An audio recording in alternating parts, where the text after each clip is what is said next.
We have breaking news. ABC has just announced here that they will be preempting the very well-known show Jimmy Kimmel Live indefinitely. That's confirmed by ABC, and it comes at a very tense time with many of the issues we've been covering tonight.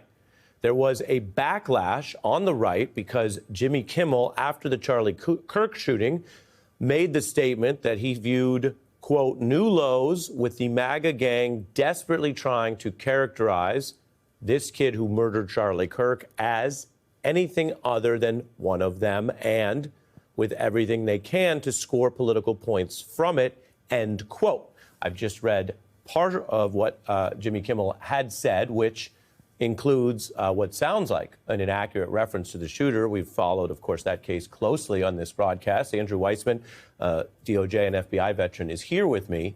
And I kind of want to start with saying this is a pretty big piece of news when you look at the backlash or punishment of speech, something we've been covering. Right. Also, I would say in a news broadcast, if that were on ABC, you would be probably expected to issue corrections or deal with any material that, deliberately or not, over time became inaccurate, right? I don't actually have the exact date of that statement. I just wanted to let viewers know that. And the FCC leader under Donald Trump had also publicly called for this outcome. So there's been both public but specific government pressure. Your reaction to this news? Well, one, it's worth taking a pause because we will learn more about exactly what the statements are and sort of how this came about. When I hear this, I divide it very much as you said. What has the government done versus what has a private actor like ABC done?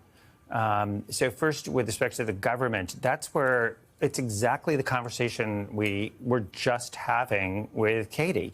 The government needs to be really respectful of different viewpoints, even when you think that what is being said is inaccurate or deplorable or both. And so that, to me, is the more problematic thing, where you'd want to know exactly what were they doing, because you really are not supposed to engage in sort of viewpoint discrimination. Now, a private actor is a very different story. The private actor is entitled to voice their opinions and what they have to say. But a company can also have certain, restrictions on what they do. But again, news organizations, they both have to be accurate. They have to be fair. They, as you know, from time to time will issue retractions and corrections. But also, news organizations should be the first to be defending the First Amendment. Yes, and while we are just getting this is brand new. Yep. We know that Brendan Carr, the FCC chief, had talked about this and talked about potentially using government power and fines. He said they really should pull Kimmel. We've been covering what has been both the widespread condemnation of the terrible political violence connected to the Kirk shooting. At least the governor and others have discussed it in that manner. That case goes forward. But then you have the fact that Donald Trump has agitated against Jimmy Kimmel for years around the Colbert ending of that show, which the parent company said was a business financial decision. Trump darkly posted Kimmel is next. They have been feuding for years. And so even for those who might be very justifiably concerned about any statement or misstatement about that violence or Kirk, how do you view this from the oversight perspective of whether or not this has to also be reviewed for whether the government was trying to do the political bidding of the president to get rid of a critic? Yeah, well, look, CEG Lisa Cook, where that is exactly what she is saying, which is that she is being targeted so that he can control the Fed. I do think that it is important for the news to be able to cover whether somebody is politicizing a tragedy. And there may be a time and place for that discussion. It may not be appropriate to do right at the moment it is happening, because it is a tragedy, and that it should maybe not be the first thing that you cover. But that is, if it is happening, that is something that does have to be covered. And so it really can't be that you are in the government calling on sanctions because you simply don't want to be criticized. That is core to the First Amendment. And to for Republicans, kind of the current trajectory raises concern. You're talking about what in the law would be a pretext. that you have a politician who's gone after a critic for years, and then something else happens and is being used or misused. But again, the involvement today, very publicly, of the FCC, of the Federal Communications Commission, which has has oversight of these broadcasting networks, that's supposed to be for things other than the president silencing critics, right? I mean, that's not the FCC's official role. So in terms of pretext, let's just take it back to your show tonight, where we started by talking about Kash Patel.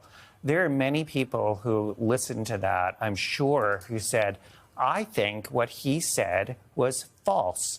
And some people may have thought it was deliberately false. So where is the government outcry over that? And so when you're seeing this as outcry over person A, but not person B, and person B happens to be, your ally, but person A is your enemy, this is not rocket science to know what is going on. And frankly, Donald Trump is very open about sort of weaponizing the levers of power.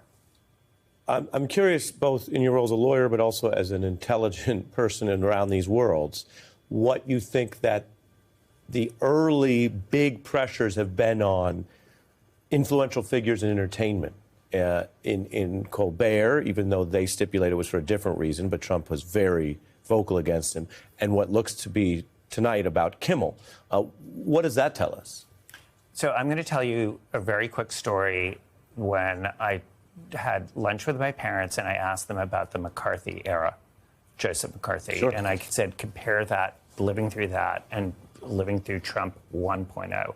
And they said that 1.0 was better because at least then there were people speaking up and you didn't feel alone, and that there was a real sense of the First Amendment and you weren't terrified, and it wasn't this idea of silencing.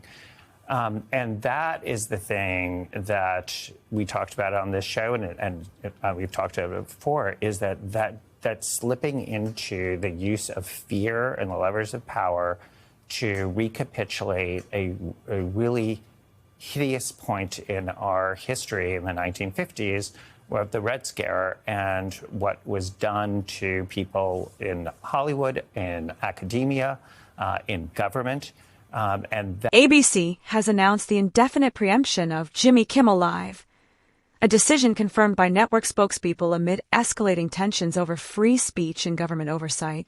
The move follows backlash from conservative circles after Kimmel's Monday monologue, where he criticized the MAGA movement for allegedly politicizing the shooting death of conservative commentator Charlie Kirk. Kimmel stated, "New lows with the MAGA gang desperately trying to characterize this kid who murdered Charlie Kirk as anything other than one of them, and with everything they can to score political points from it." The comment included an inaccurate reference to the shooter, later identified as 22-year-old Tyler Robinson, who was not affiliated with MAGA. Major ABC affiliates, led by Nexstar, the largest owner of local stations nationwide, refused to air the show, citing the remarks as strongly objectionable in relation to Kirk's killing. Nexstar plans to replace it with alternative programming in its markets. This development occurs against a backdrop of widespread condemnation of the political violence in the Kirk case, with Utah's governor and others labeling it a potential assassination. Investigations continue, but the incident has fueled partisan divides. FBI Director Kash Patel's recent Senate testimony on Jeffrey Epstein added to the charged atmosphere, as Patel faced questions about Epstein's plea deal and potential intelligence ties. DOJ veteran Andrew Weissman, joining the discussion, emphasized the distinction between government actions and private decisions.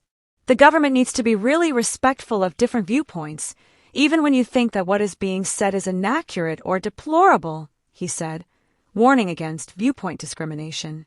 Private entities like ABC can impose restrictions, but news organizations must prioritize accuracy, fairness, and First Amendment defenses, including issuing corrections for inaccuracies.